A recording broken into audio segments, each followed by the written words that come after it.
Peter Parker sits down at the breakfast table for pancakes, hugs, and a very long story about how he got a very big black eye.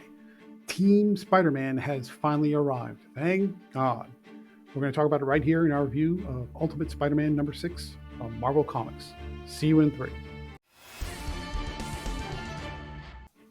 Welcome back to Comical Opinions. This is our review of Ultimate Spider Man number 6 from Marvel Comics. But before we talk about it, let's recap briefly what happened in issue number 5.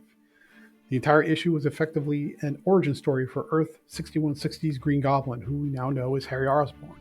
Harry was a sort of a slacker, if you will, when the totality of Oscorp was given to him after his father died during the terrorist attack on New York City.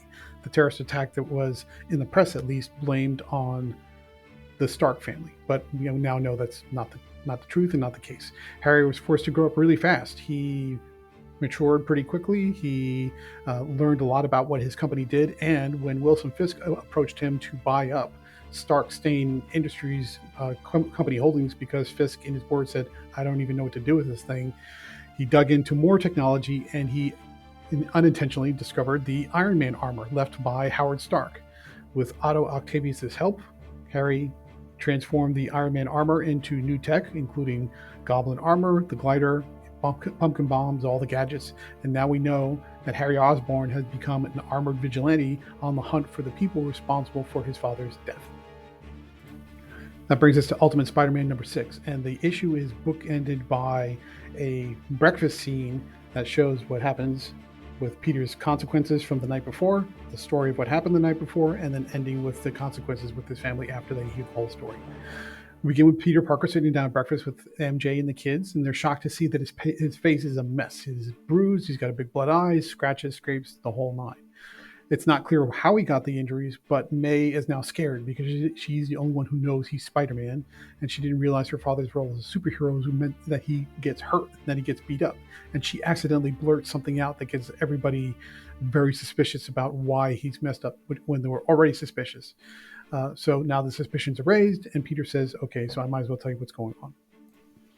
We flash back to the night before. Harry and Peter are staking out Wilson Fisk's apartment because they know he is somehow involved in whatever grand conspiracy is going on over the course of the planet. We know from reading the Ultimate Invasion line that the grand conspiracy is basically this council of supervillains put in place by the Maker, but they don't know that yet. They intend to surprise Fisk when he comes home, break into his place, confront him, and force him to tell them what's going on. Peter's kind of concerned because he's never broken the law before. Harry tries to tell him to effectively get over it because they've got to do what they got to do because there are bigger stakes at play. And they decide to break in. Once they see Fisk getting into his apartment, they smash through the window, and he said, oh, you guys have finally showed up. I've known you were watching me for about 3 days. I was wondering when you were going to come in.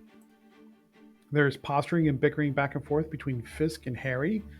And Fisk says, you are no threat to me. You don't know what you're up against. You are in over your head.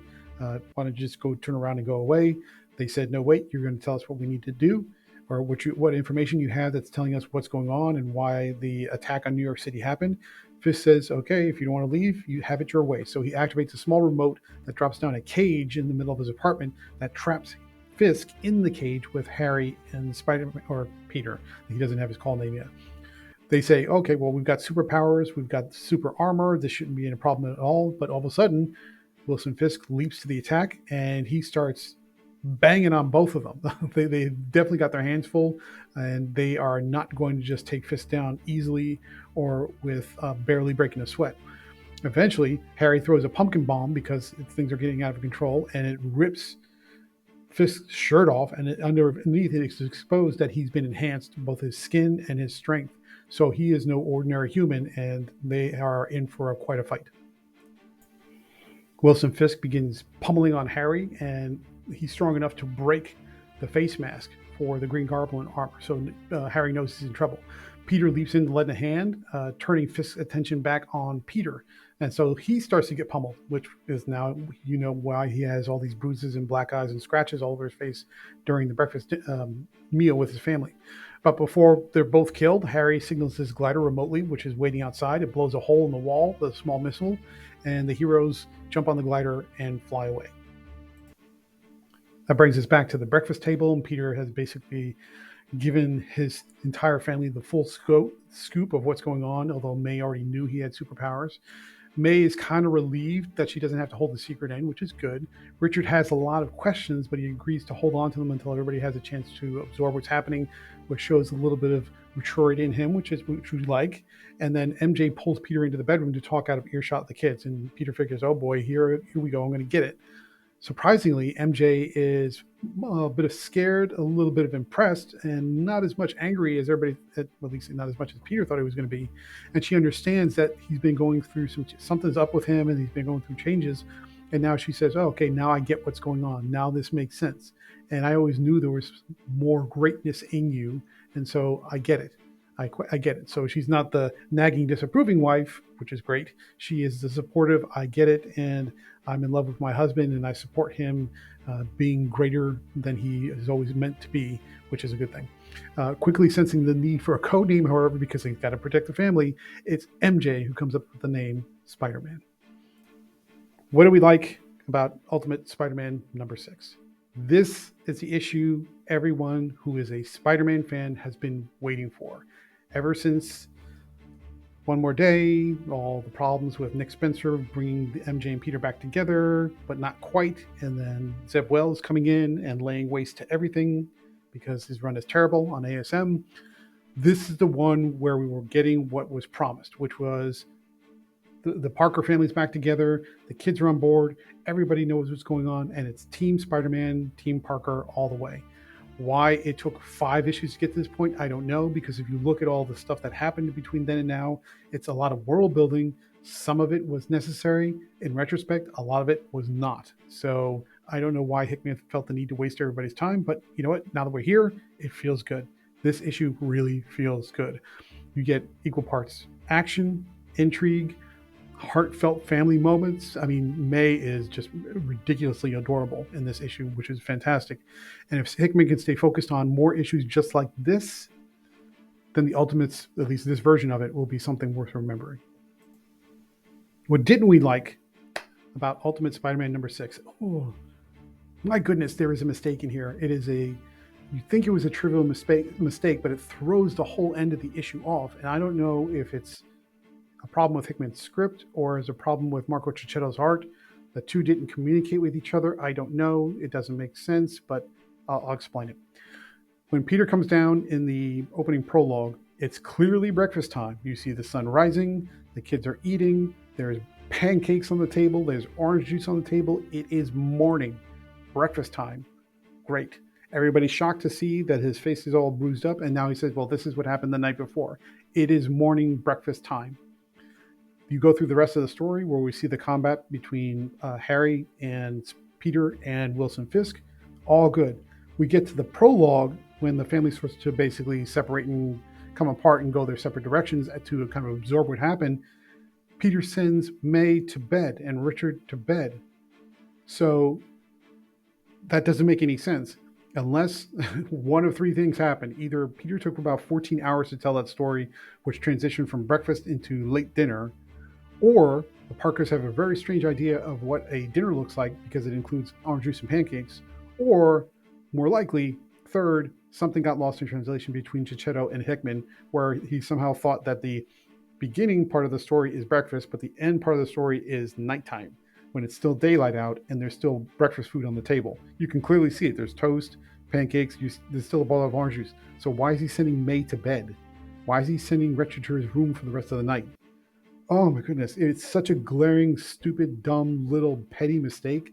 But when you see it, it's like, wait a minute, what?